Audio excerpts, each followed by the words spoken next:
Hello guys, in this video we'll be discussing about the radius of gyration. First of all, let me tell you that the symbol of radius of gyration is K, and now I'll be demonstrating the definition of radius of gyration. But first of all, I'll be deriving its value so you could understand that definition with a better understanding. So let us see that there is a system of masses m1, m2, m3 and mn, and each of the mass is at some distance from the axis. So if m1 is at a distance of r1, then m2 is at r2, m3 is at r3, and mn mass is at a distance of rn. So if we find out the moment of inertia of the system about the same axis, then it would be m1 r1 square plus m2 r2 square, and this is up to mn rn square. So I can say that the moment of inertia of this system will be summation I is equal to 1 to n m I ri square. So this is the moment of inertia of this system.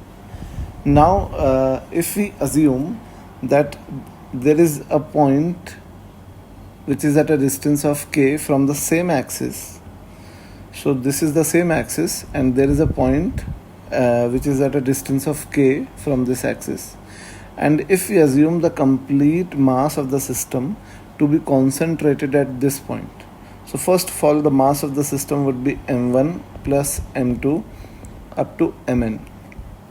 So if we assume that the complete mass of this system is concentrated at this point, then the moment of inertia of the system would be m into k square. So I would be m is m1 plus m2 up to mn and into k square. So if this moment of inertia and this total moment of inertia are equal, then this distance is called as the radius of gyration. So m1 plus m2 up to mn into k square is equal to m1 r1 square plus m2 r2 square up to mn rn square. Then k would be equal to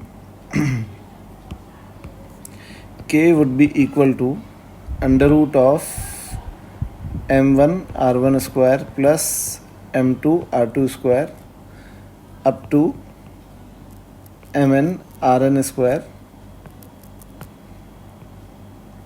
divided by the total mass. So the total mass of the system is m1 plus m2 up to mn.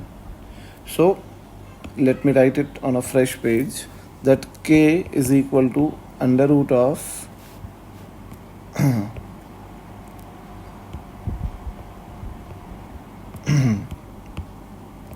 r1 square plus m2 r2 square up to mn rn square upon m1 plus m2 up to mn. So this is the radius of gyration. Radius of gyration. So let me define the radius of gyration.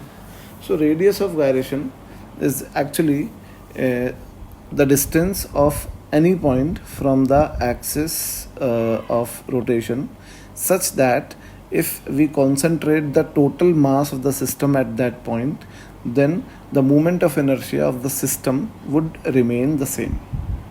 So this is the radius of gyration. Thank you. In this video, there is a disk whose radius is r and whose thickness is t, and we have to find out the radius of gyration of this disk about an axis which is perpendicular to the plane of the disk and which is passing tangentially to this disk.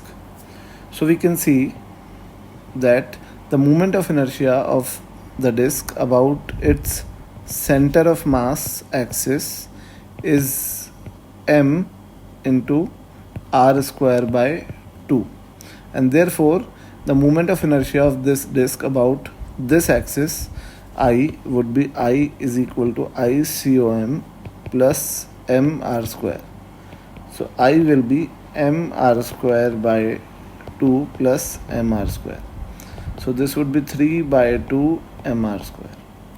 So this is the moment of inertia of the disk about this axis.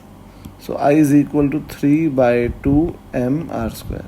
Now if I equate this moment of inertia to mk square, assuming that the complete mass of the disk is concentrated at some distance of k from this axis, and therefore k will be equal to root of 3 by 2 into r. So this would be the radius of gyration of this disk about this axis. Thank you.